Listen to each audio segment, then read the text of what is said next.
Bom dia, muita paz a todos os corações amigos que nos acompanham.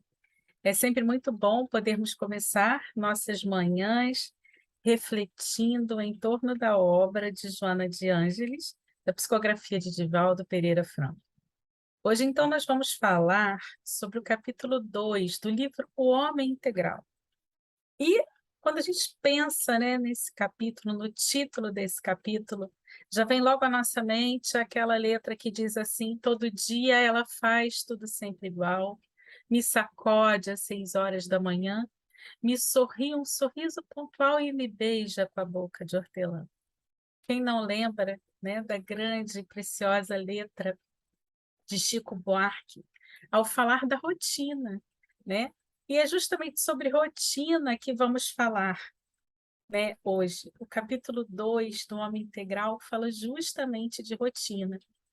E a benfeitora Joana de Ângeles, ela começa falando que a natural transformação social, decorrente dos efeitos da ciência, aliada à tecnologia a partir do século XIX, impôs que o individualismo competitivo pós-renascentista se desse lugar ao coletivismo industrial e comunitário da atualidade. A cisão decorrente do pensamento cartesiano na dicotomia do corpo e da alma ensejou uma radical mudança nos hábitos da sociedade, dando surgimento a uma série de conflitos que rompem na personalidade humana e conduzem a alienações perturbadoras.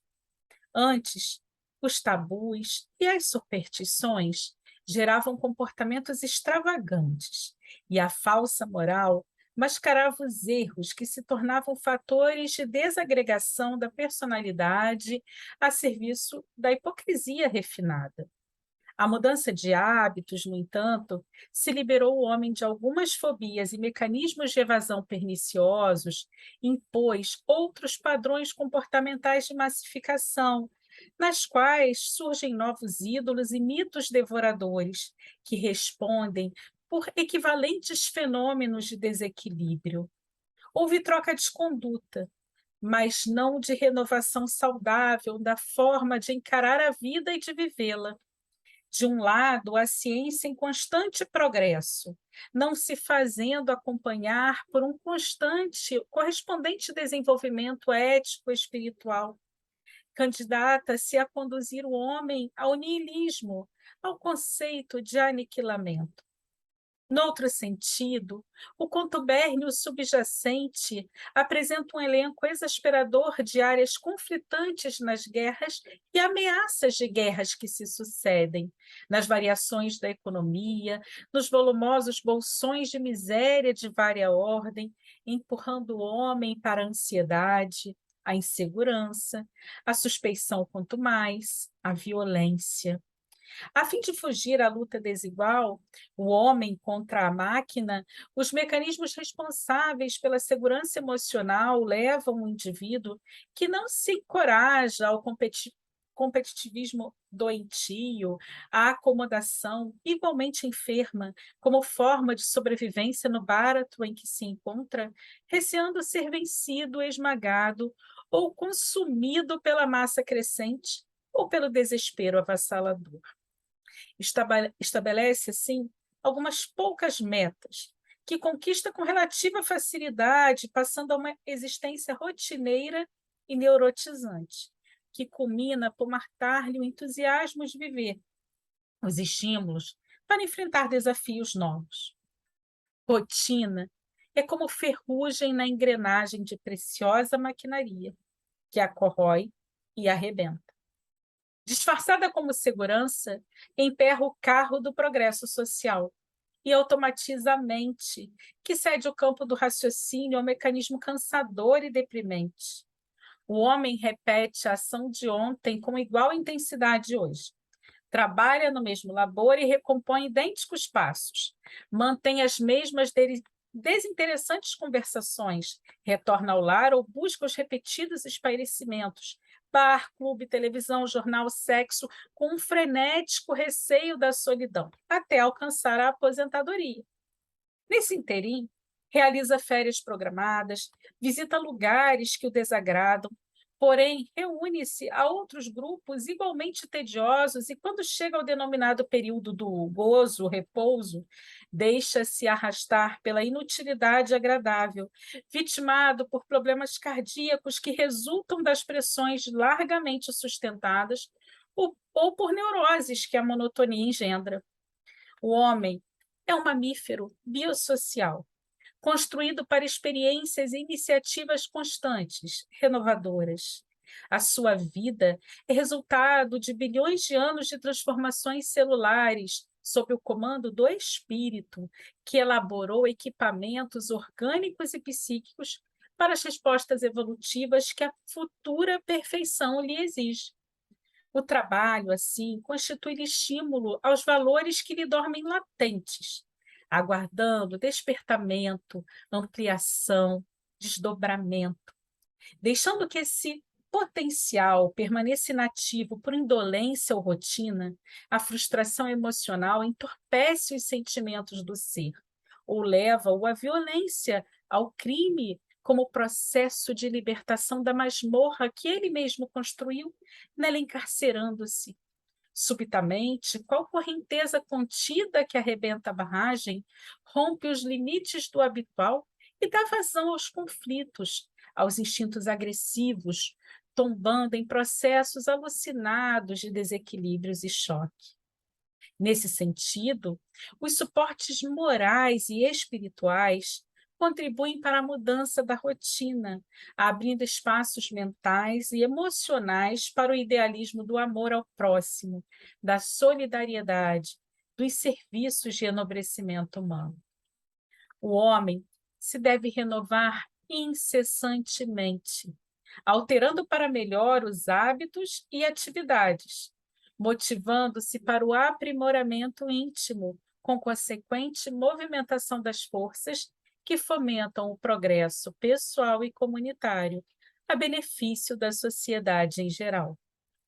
Face a esse esforço e empenho, o homem interior sobrepõe-se ao exterior, trabalhado pelos atavismos das repressões e castrações, propondo conceitos mais dignos de convivência humana, em consonância, agora, com as ambições espirituais que lhe passam a comandar as disposições íntimas.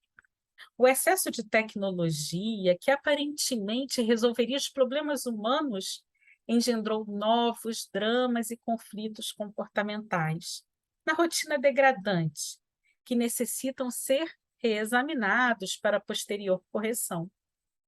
O individualismo, que deu ênfase ao enganoso conceito do homem de ferro e da mulher boneca, objeto de luxo e de inutilidade, cedeu lugar ao coletivismo consumista, sem identidade, em que os valores obedecem a novos padrões de crítica e de aceitação para os triunfos imediatos sobre os altos preços da destruição do indivíduo como pessoa racional e livre. A liberdade custa um alto preço e deve ser conquistada na grande luta que se trava no cotidiano. Liberdade de ser e de atuar, de ter respeitados os seus valores e opções de discernir e aplicar, considerando naturalmente os códigos éticos e sociais, sem a submissão acomodada e indiferente aos padrões de conveniência dos grupos dominantes. A escala de interesses, apequenando o homem, brinda-o com prêmios que foram estabelecidos pelo sistema desumano, sem participação do indivíduo como célula viva e pensante do conjunto em geral. Como profilaxia e terapêutica eficaz, existem os desafios propostos por Jesus, que são de grande utilidade, induzindo a criatura a dar passos mais largos e audaciosos do que aqueles que levam na direção dos breves objetivos da existência apenas material. A desenvoltura das propostas evangélicas facilita a ruptura da rotina, dando saudável dinâmica para uma vida integral em favor do homem espírito eterno, e não apenas da máquina humana pensante a caminho do túmulo, da dissolução e do esquecimento. quando nos colocamos na situação, né, de um homem-máquina, imaginando que estamos nesta vida, apenas por um momento material, num processo mecânico material, a gente passa a ter aquela sensação de que falta algo. Muitos dos nossos processos que nós não compreendemos, nós não racionalizamos. Com isso, nós passamos a não ter lucidez diante dos fatos da vida. E aí, muitas vezes, a gente usa como válvula de escape uma rotina que muito mais nos condena a uma existência que vai nos trazer ali, vai nos aprisionar a padrões comportamentais que nos impedem de progredir. É muito importante que tragamos para nossas existências lucidez, que nós possamos realizar o trabalho de autoconhecimento, uma reflexão maior sobre quem somos, os propósitos de nossas existências e buscarmos encontrar um caminho que nos propicie dinamismo e renovação diante da vida.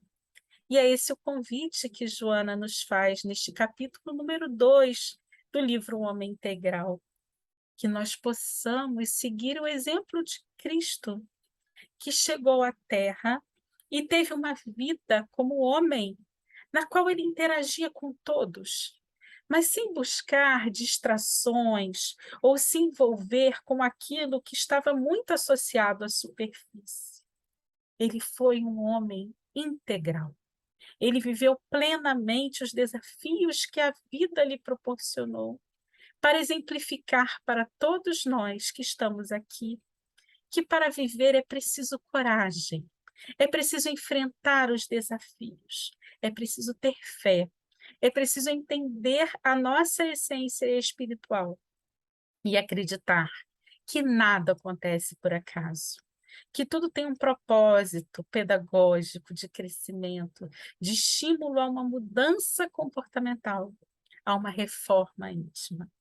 Que possamos todos nós buscarmos esse trabalho laborioso e muitas vezes desafiador do autodescobrimento, do autoconhecimento, mas não olvidarmos de realizar isso, porque a partir do momento em que nós nos abrimos para isso, nós vamos encontrando, né, dentro de nós respostas para muitos dos nossos questionamentos, para muitas das nossas angústias. E aí fica mais fácil para encontrarmos soluções e caminhos diante da vida. Muita paz para todos. É sempre muito bom poder estar aqui lendo Joana, vibrando com Joana e compartilhando um pouco de nossas reflexões com vocês. Muita paz. Espero vocês aqui na próxima terça-feira para que nós possamos juntos refletirmos em torno da obra Homem Integral. Que Deus os abençoe hoje e sempre.